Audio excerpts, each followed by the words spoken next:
오 박사님이 결혼 정년기 여자라면 남자 볼 때 두 가지 어떤 거 보실 건가요? 라고 질문이 있었어요. 아, 내가 여자라면 일단은 솔직히 얘기할게요. 솔직히 얘기하면 이게 주식이랑 어떻게 보면 비슷하거든요. 지금 약간 완성형을 고를 것인가 아니면 성장 가능성을 볼 것인가, 이거를 선택을 해야 돼요. 되게 어렵죠. 근데 이거를 어느 정도는 방향성을 잡고 가야 돼. 그러니까 완성형이란 건 이미 큰 회사, 이미 돈 잘 벌고 이미 뭐 배당도 하고 뭐 이런 회사고, 성장주는 아직은 빛을 보지 못했지만 꾸준히 뭔가 하는 사람, 여기에서 나랑 맞는 쪽인 어느 쪽인가를 먼저 분명히 해야 될 것 같아요. 투자는 알아보기가 너무 어려울 것 같은데. 어렵고 리스크도 크고 제대로 찾을 가능성도 적지만 제대로 찾으면 아주 좋죠.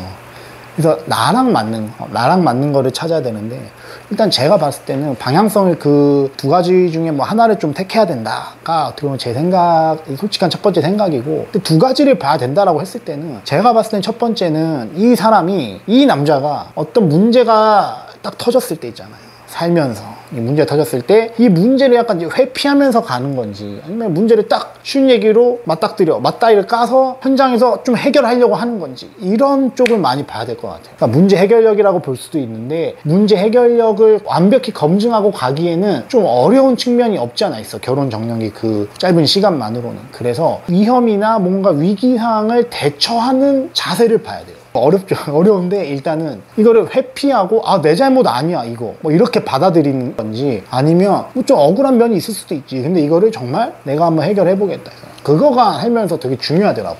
보니까 제가 결혼한 지 10년 넘었는데 제 주변도 보고 이렇게 하니까 살면서 무조건 위기가 오거든요. 근데 만약에 남자 이거를 체크를 안 해, 만약에 여자 쪽에서, 그러면 좋을 때 좋은 거 이런 것만 보고 결혼을 했다, 그러면 뭐 10년까지 갈 것도 없어요. 결혼하고 바로 5년 3년 1년 안에 올 수도 있어. 뭔가 위기 상황이 연타로 올 수가 있단 말이야. 이때 이 남자가 해결을 안 해, 뭐 좀 잠깐만 뭐 약간 유예하고 멀어진다, 이거는 좀 문제가 누적되더라고. 그래서 결과가 안 좋아요 보통. 저는 첫 번째는 문제 해결력을 보면 좋지만 이거를 완벽하게 다 검증할 수가 없잖아요 사실. 그래서 문제를 대하는, 작은 문제더라도 그게 문제를 대하는 방식, 알고리즘을 봐야 돼요. 문제 해결력이랑 또 나머지 하나는 어떤 게 있을까요?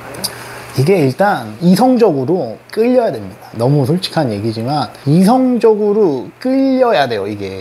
이게 좀 이거를 누르고 그냥 계산해서 가는 사람들이 있단 말이에요. 이 정도면 살면 괜찮을 거야. 근데 이런 경우 나중에 좀 문제가 될 수가 있어요. 그래서 이성적으로 끌림, 그러니까 저는 본능을 그냥 인정 어느 정도는 할 건 하라는 거죠. 그게 뭐 남성성에서 오는 거든지 뭐 피지컬일 수도 있고 외모일 수도 있고, 그러니까 이거를 어느 정도는 좀 현실화 해야겠지만, 이게 정말 내가 좀 좋아하는 사람이랑 해야 돼요, 제 말은. 그러니까 결혼을 너무 어차피 한 번이라고 이렇게 생각해가지고 인생에 엄청난 뭐 찬스 내지 기회 이렇게만 생각을 하면 결혼을 좀 약간 너무 이성적으로 접근한다는 경향을 좀 지울 수가 없어요. 근데 그렇게 가면 보통 끝이 안 좋아. 그러니까 예를 들면 좀 이성적인 호감이 이미 좀 떨어지는데, 쉽게 얘기하면 남자는 집이 좀 잘 살아. 내가 뭔가 앞으로 미래가 좀 뭐 편해질 것 같아, 내지 남자가 뭐 돈을 잘 버는 것 같아, 막 그런 이성적인 판단으로 해서 가는 것보다는 진짜 좋아하는 사람, 이성적으로 끌리고 내가 사랑하고 이런 쪽으로 가는 게 좋지 않을까, 이렇게 생각하고 있어요.